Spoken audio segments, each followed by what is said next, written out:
Tudo. Aqui estou eu com meu suspensório. Vamos fazer uma leitura rápida. John Stuart Mill sobre a liberdade.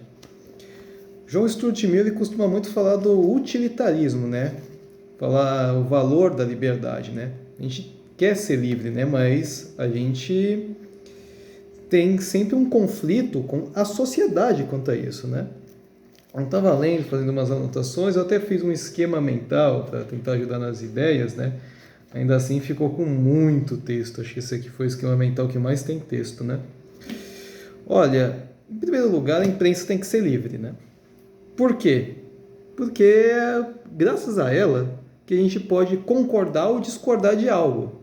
Se o governo começa a censurar informações, ele quer que as pessoas vivam em mentiras, né? E cada indivíduo, ele nasceu de um lugar diferente, uma hora diferente, de uma barriga diferente, a maioria das pessoas. Cada um teve as suas experiências de vida.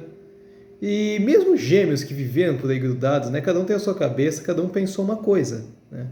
Então, assim, você não pode tentar censurar uma ideia, né? Por Stuart Mill, ele defendia muito a liberdade de expressão, que mais pifa naquela série tem que ser uma ideia. Mas atenção numa coisa, aqui está uma frase dele. Nenhuma crença que seja contrária à verdade pode ser realmente útil. Aí que tá. Uma pessoa pode ser o idiota que for. Ele tem a ideia dele, ele é um idiota. Mas ele tem uma ideia, né? E se essa ideia contrária à verdade, ela realmente não tem uma utilidade, né? A não ser, claro, criar caos. Você pensa, por exemplo, uma pessoa que acredita numa teoria científica que é banal. Tipo, teve um cientista na União Soviética que ele ainda acreditava em Lamarck. Ele acreditava que se ele deixasse várias ervilhas, várias lentilhas no meio do frio, e ainda assim aquelas lentilhas iam sobreviver, iam ficar mais fortes e resistentes ao frio. E, por causa dele, ele foi um dos responsáveis pelo Holodomor, né? Porque praticamente matou toda a plantação, porque ele foi deixar elas na neve e elas morreram. Isso é um exemplo, né? Então, assim, não adianta você tentar ficar batendo na tecla de uma teoria que não funciona, já foi constatado que não funciona, né? Mas por que é que ele fez isso? Devo lembrar que na União Soviética, por exemplo, o governo queria censurar ideias que poderiam soar contra-revolucionárias, ou pelo menos contra o Estado, né? E o Stalin ele tinha medo da teoria darwinista, porque por alguma razão ele estava argumentando que as pessoas podiam se revoltar contra a União Soviética. Então ele preferia que as pessoas acreditassem em Lamarck. Aí tem aquele senso de bolha, de pensamento, né?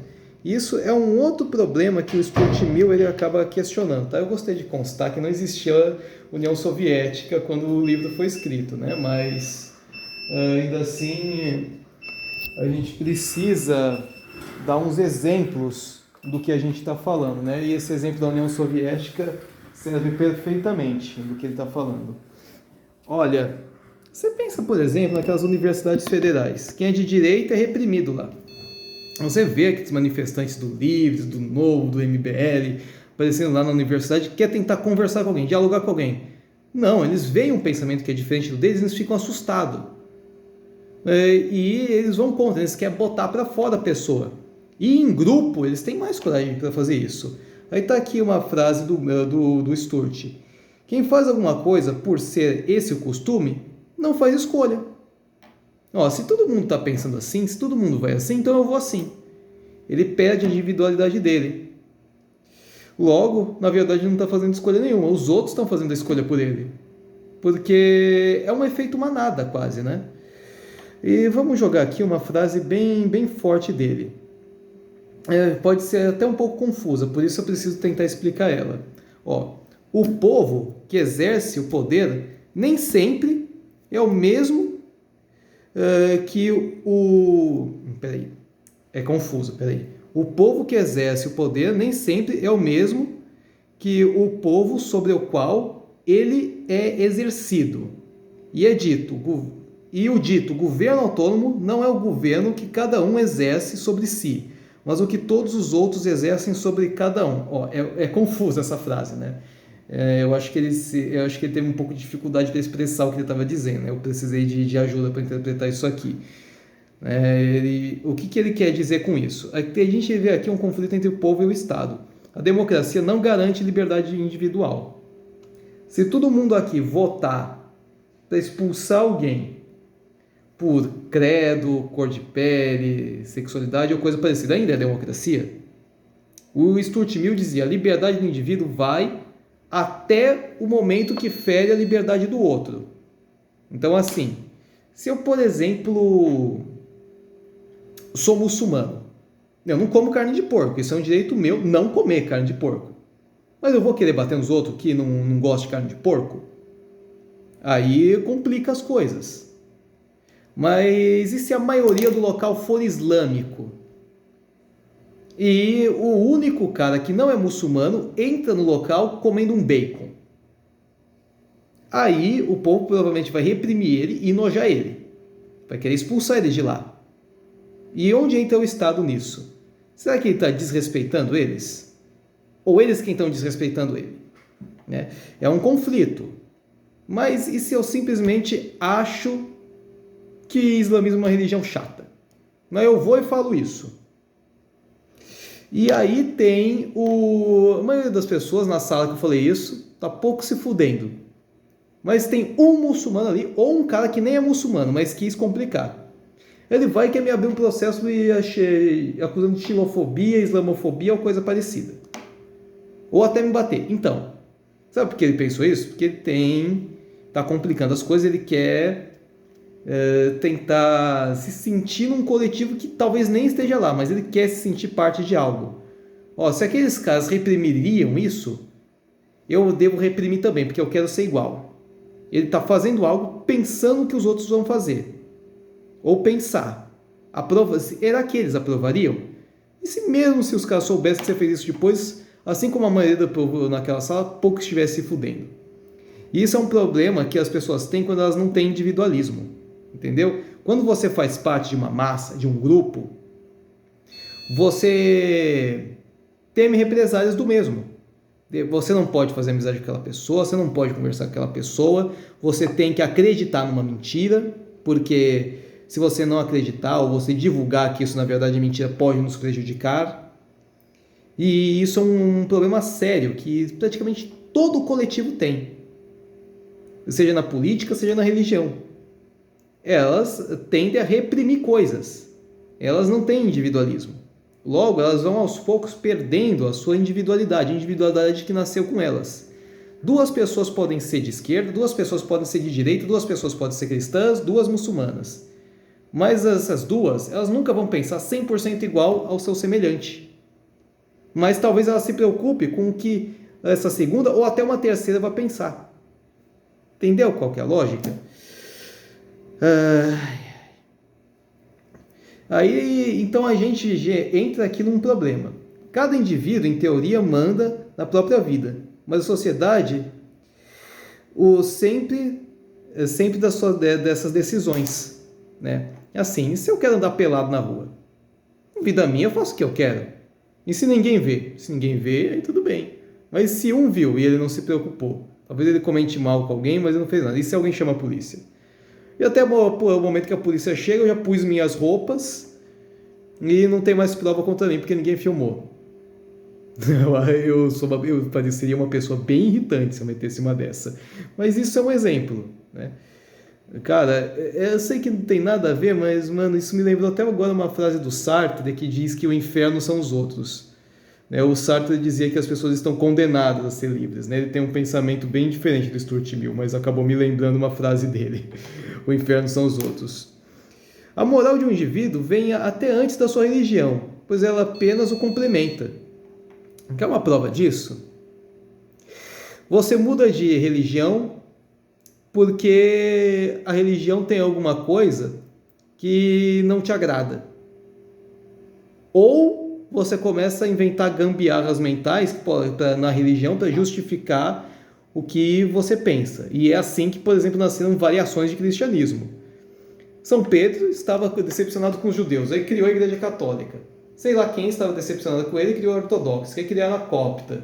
Aí Martin Lutero estava decepcionado com a católica também, e aí criou a evangélica. Então, decepcionado, criaram a calvinista, criaram não sei qual, criaram a igreja do sétimo dia, e uma achou que estava bom, mas tinha que adicionar mais coisa, criou outra, adventista, e assim foi. Você viu? A moral da pessoa veio antes da religião. A religião da pessoa está ali para complementar o que ela pensa. Se de repente ela acaba conhecendo a religião, acaba concordando, gostando do que ela viu ali, aí ela acaba absorvendo um coletivo que na verdade já existia antes, né? Caralho, mano, outro paralelo com o Sartre, mano, a existência precede a essência. O que você é, isso aqui não é do Mill, né? É uma coisa do Sartre. O que você na verdade, existia antes, ela acabou te formando, né? Temos aqui uma frase bem comprida dele. Se a democracia... Olha assim, temos aqui o problema da democracia que eu falei, né? Se da democracia a maioria, ou pelo menos uma parcela barulhenta do povo, demandam poder, a minoria, que pode estar certa ou tem uma demanda diferente, pode ser suprimida. O que a gente quer dizer com isso? Vamos dar 2 exemplos. A Síria. O governo do Bashar al-Assad era de uma minoria, se não me engano, xiita, mas a maioria do país era sunita. Depois que o Bashar al-Assad teve que fugir para a Rússia e a maioria sunita assumiu, eles começaram a reprimir a minoria xiita. Mas não é todo sunita que foi para essa luta. Entendeu aqui a complicação? Se uma parcela violenta e barulhenta do povo começa a fazer uma manifestação, começa a quebrar coisa, começa a pôr muita pressão na internet, ou sei lá o que, e de repente o governante fica com medo daquela minoria, ele pode não estar atendendo a demanda de, na verdade, a maioria da população, que pouco se importa, ou pensa até o contrário. E a gente começa a ver cada vez mais complicação nisso. Então, assim, nem sem a democracia... ela não afirma a sua liberdade. Na verdade, ela pode até pôr em jogo ela. Se uma pessoa tem e aquela pessoa que tem uma demanda diferente, a gente não vai atender ela, a gente não dá a liberdade para ela ir correr atrás do que ela necessita, ela realmente necessita daquilo, né? E a maioria do povo, que talvez até se diga democrata, pode pôr em risco essa minoria. Essa população tem uma necessidade diferente, né? É isso que ele quis dizer aqui, né? Então, assim, ele também fala um pouco sobre profissionalidade. Quando é que o Estado tem que intervir nesse indivíduo? Olha, pense, por exemplo, um policial bêbado. Não, você não está no trabalho, está tudo bem ele beber uma cerveja, né? E talvez até ficar bem embriagado. Sabe quando a pessoa está bem loucona, de bêbado? Então... mas se ele beber durante o expediente, ele vai fazer uma abordagem, não sei o que, dá ruim, né? Vai ser um péssimo profissional, vai dar merda.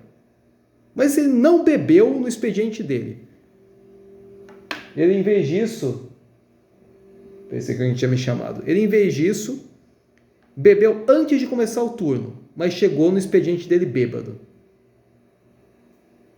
Então aí temos o mesmo problema de antes. Ele não começou o plantão dele bêbado, mas ele chegou lá bêbado, né? Então, deu o mesmo problema. Mas e se uma pessoa, independente dela ser ou não policial, e não, mesmo não no trabalho dela, dá BO bêbado? Talvez tudo bem, ela estava só bêbada. E se ela der BO bêbada 2 vezes, 3 vezes? Talvez seja a hora do Estado proibir essa pessoa de beber.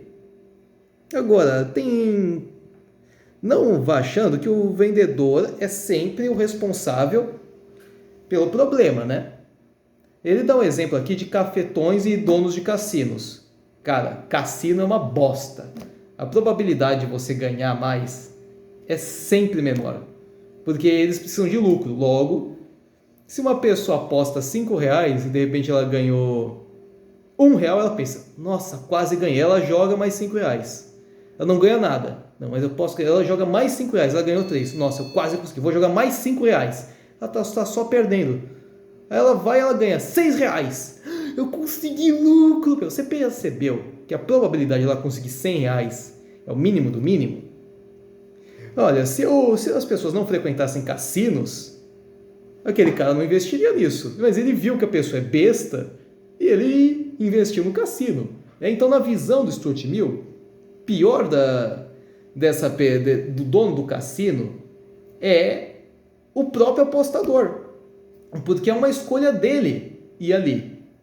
E talvez ele ainda esteja num coletivo. Mano, se todos os meus amigos vão, eu vou também.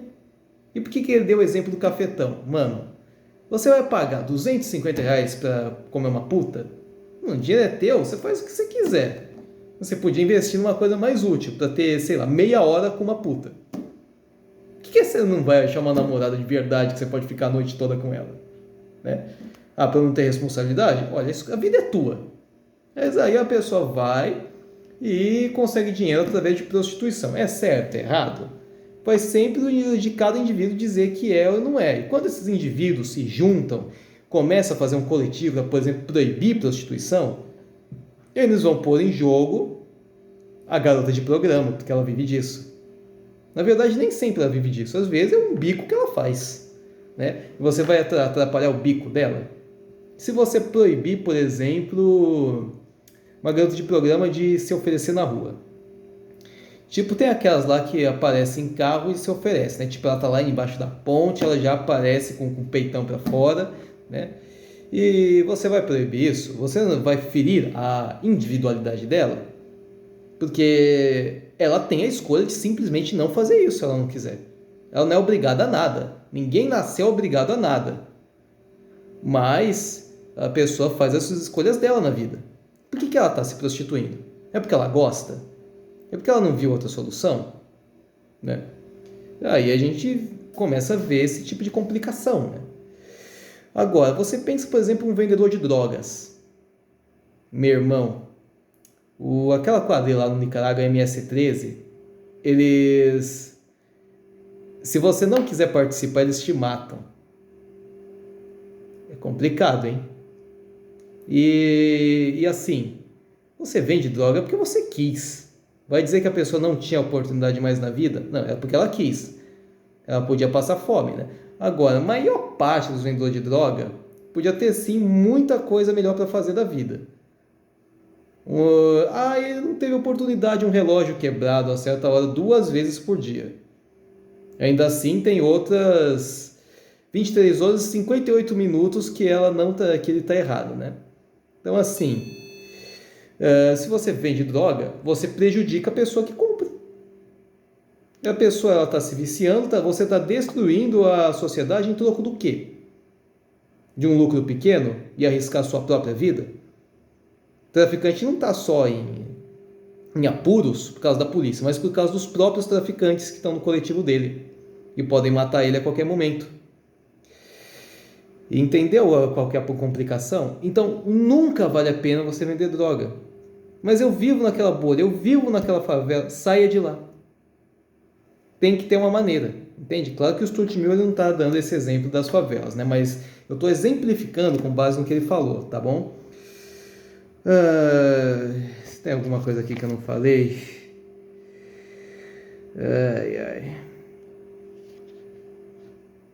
Bom, em geral, o que eu não falei foi a tirania do povo, então ela acaba sendo talvez até mais perigosa do que a tirania do Estado.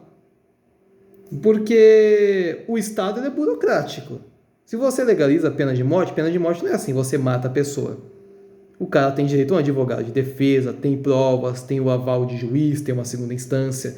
É um processo burocrático, tem a data, talvez o juiz volte atrás. Não é simplesmente fazer um paredão. Né?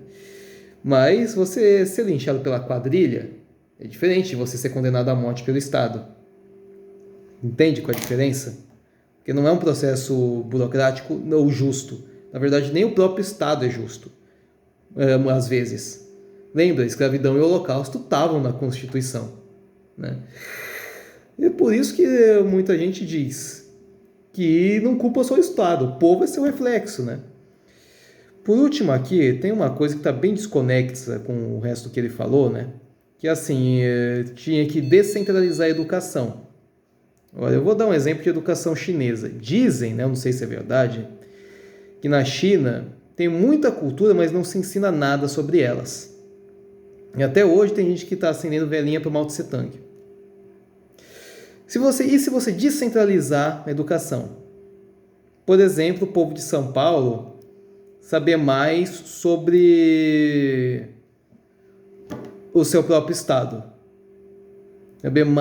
Ter mais a fundo sobre a Revolução Constitucionalista. E os caras do Acre não aprendem isso? Pode ter na educação deles, claro. Mas por que ele não vai aprender coisas que são mais úteis pela sua cidade? Se o Estado diz que um currículo tem que ser geral a todos, ele não atende a demanda de minorias. Por isso, para o Stuart Mill, cada região tem que ter uma autonomia na educação, dizer o que é e não é útil a se aprender lá. Entendeu a ideia? Ai, ai. Em geral, aqui, o que a gente aprende é que a pior coisa no individualismo é o combate ao coletivismo. Porque o coletivo quer sempre destruir o que é diferente dele. Porque ele tem medo. Ele tem medo de estar errado. Às vezes a pessoa, no fundo, até sabe que está errada, mas ela teme mais os outros do que a si. Ela prefere viver num mundo de mentiras do que ser autêntica. E você pode ter certeza, se você for autêntico, se você ter opinião própria, mesmo sem qualquer grupo para te apoiar, você vai ser odiado por muita gente. E muitos dos que gostam de você, na verdade, só te toleram. E isso é um problema muito grande. Você não é obrigado a procurar companhia. Mas você tem o direito de evitar ela. Se eu não quero estar num lugar, eu não preciso estar lá. Só isso. Eu não quero fazer amizade com seus amigos. Não quero estar com seus amigos. Então eu não quero estar com você também. Ou eu quero você longe deles. Se eu não quero no lugar, você não pode me obrigar a ficar nesse lugar. Entendeu qual que é a lógica? Ai, ai. Acho que eu já falei tudo aqui. Bom, então tá aqui a leitura de hoje, tá? Sobre a liberdade do John Stuart Mill. Eu espero que você tenha gostado do vídeo. Fica com Deus. E, aliás, tá? Antes de eu encerrar o vídeo, só mostrar aqui a quantidade de tantas páginas de leitura, ó. Essa versão aqui, 174. Dá para você ler em 2 dias isso aqui, beleza? 1 ou 2 dias. Fica com Deus aí.